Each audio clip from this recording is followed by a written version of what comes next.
Hello everyone, welcome to my YouTube channel. My name is साक्षी।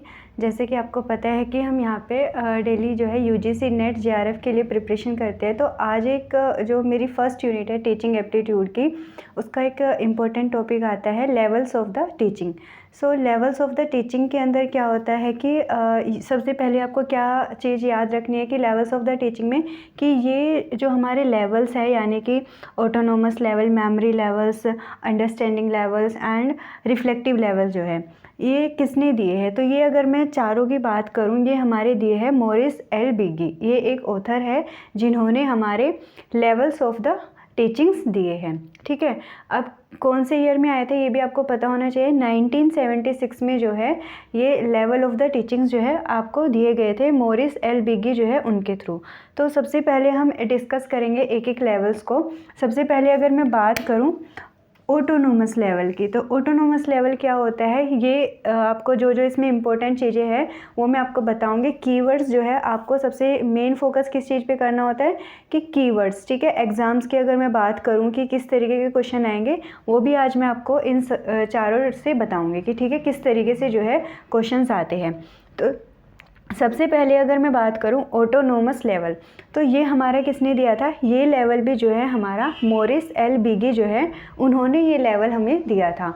तो इसमें क्या था कि जो ऑटोनोमस लेवल जो है, इसमें जो है बच्चा जो है, आपने देखा होगा कि न्यूबॉर्न बेबी जो है वो नेचर के थ्रू चीज़ों को सीखता है। यहाँ पे उसे किसी टीचर्स की ज़रूरत नहीं होती है या फिर किसी भी ट्यूटर्स की ज़रूरत नहीं होती है कि वो उसको सिखाए। सिर्फ वो यहाँ पे क्या करता है, अपने सेंसेस के थ्रू जो है चीज़ों को लर्न करता है, ऑब्ज़र्व करता है, तो उस तरीके से वो चीज़ों को सोचता है। तो ये हमारा ऑटोनोमस लेवल होता है। नेक्स्ट आता है हमारा मेमोरी लेवल। ठीक है, मेमोरी लेवल किसने दिया था, सबसे पहले आपको क्या चीज़ याद रखनी है कि मेमोरी लेवल हमारा किसने दिया था, हर्बर्ट ने दिया था। ठीक है, पहले क्वेश्चन यहाँ से किस तरीके से आता है कि जो हमारा मेमोरी लेवल है वो किसने दिया है, हर्बर्ट ने दिया है। आपको ये पता होना चाहिए। सेकंड क्वेश्चन की अगर मैं बात करूँ कि ये सबसे, अगर आपको इन तीनों को दिया है कि सबसे जो लीस्ट लेवल है, ठीक है, एक होता है हाईएस्ट लेवल और एक होता है लीस्ट लेवल। तो सबसे जो लीस्ट लेवल है तो वो हमारा मेमोरी लेवल आएगा, अगर आपको ऑटोनोमस लेवल नहीं दिया है। ठीक है, तो आप ये वाला क्वेश्चन जो है मार्क करोगे। ठीक है, आंसर जो है इस क्वेश्चन का मार्क करोगे कि लीस्ट लेवल कौन सा होता है, मेमोरी लेवल होता है। अब अगर मैं मेमोरी लेवल की बात करूं, इसमें आपको क्या क्या चीज़ें जो है पता होनी चाहिए। आपको समझ आ रहा होगा कि यहाँ पे एक बच्चा है, छोटा बच्चा है जो फर्स्ट क्लास में होता है या यूकेजी एलकेजी में इस तरह होता है, तो वो चीज़ों को खुद से नहीं सोच पाता। तो ये हमारी जो होती है थॉटलेस टीचिंग आ जाएगी। ठीक है, आप सबको पता होना चाहिए ये जो है हमारी थॉटलेस टीचिंग होती है। ठीक है, इसमें बच्चा क्या करता है कि क्रैमिंग करता है, रूट लर्निंग करता है। ठीक है, फैक्ट्स और फिगर्स की बात करता है। अब फैक्ट्स और फिगर्स की बात में क्या आएगा कि जैसे कि आपने छोटे बच्चों को देखा होगा कि सबके घर में छोटे बच्चे होते हैं। ठीक है, जब वो स्कूल जाते हैं तो उनकी जो नोटबुक होती है उसमें अगर मैं 1-2 की बात करूँ तो उसमें किस तरीके से लिखा होता है, जैसे कि 1 की बात करूँ तो एक एप्पल बना दिया जाता है। ठीक है, तो वो समझ जाता है, फिगर्स देख के वो चीज़ों को समझता है। ठीक है, अगर 2 लिखा है वहाँ पे तो 2 एप्पल्स होंगे, 3 लिखा है तो 3 एप्पल्स होंगे, या कुछ भी वो डक बना देते हैं, बर्ड बना देते हैं। तो इस तरीके से जो है उसकी नोटबुक में या फिर जो भी उसके पास बुक्स होती है उसमें जो है चीज़ें होती है। और एक और चीज़, जैसे कि उनकी नोटबुक में डॉट डॉट करके जो है इस तरीके से ए लिखा होता है या फिर इस तरीके से जो है बी लिखा होता है, तो इस तरीके से जो है चीज़ें लिखी होती है। तो वो पूरा साल क्या करते हैं बच्चे कि इन्हीं के ऊपर जो है पेंसिल चलाते रहते हैं। ठीक है,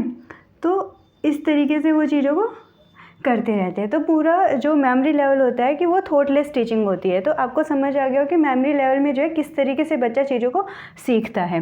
नेक्स्ट आता है हमारा अंडरस्टैंडिंग लेवल। अब अंडरस्टैंडिंग लेवल में भी क्या होता है, डेमोक्रेटिक लेवल भी हम इसको बोल देते हैं।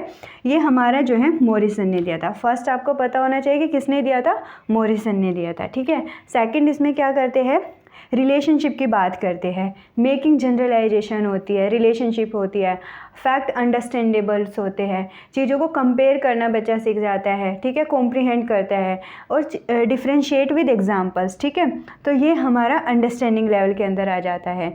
नेक्स्ट आता है हमारा रिफ्लेक्टिव लेवल। अब रिफ्लेक्टिव लेवल जो होता है, यहाँ से सबसे पहले क्वेश्चन आएगा हाईएस्ट लेवल कौन सा होता है, तो रिफ्लेक्टिव लेवल आएगा। किसने दिया है हमें? हंट ने जो है ये लेवल हमें दिया था।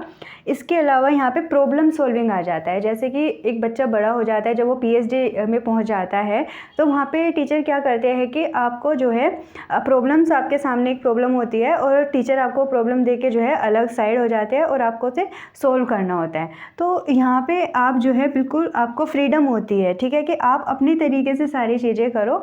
तो इस तरीके से जो है रिफ्लेक्टिव लेवल होता है कि आपको एक प्रॉब्लम दी जाती है, आप उसका सॉल्यूशन फाइंड आउट करते हो, ठीक है। तो आपको समझ आया होगा कि ऑटोनोमस लेवल क्या होता है, मेमोरी लेवल क्या होता है, अंडरस्टैंडिंग लेवल क्या होता है और रिफ्लेक्टिव लेवल क्या होता है। क्वेश्चंस मैंने आपको बता दिए कि किस तरीके से इस टॉपिक से जो है क्वेश्चंस आते हैं, या फिर मैचिंग में आपको दिया जाएगा कि मेमोरी लेवल किसने दिया है, और इस तरीके से जो है मैचिंग में भी क्वेश्चन आते हैं। सो आई होप आपको समझ आया होगा। Thank you so much. मिलते हैं नेक्स्ट वीडियो में। Bye bye, take care.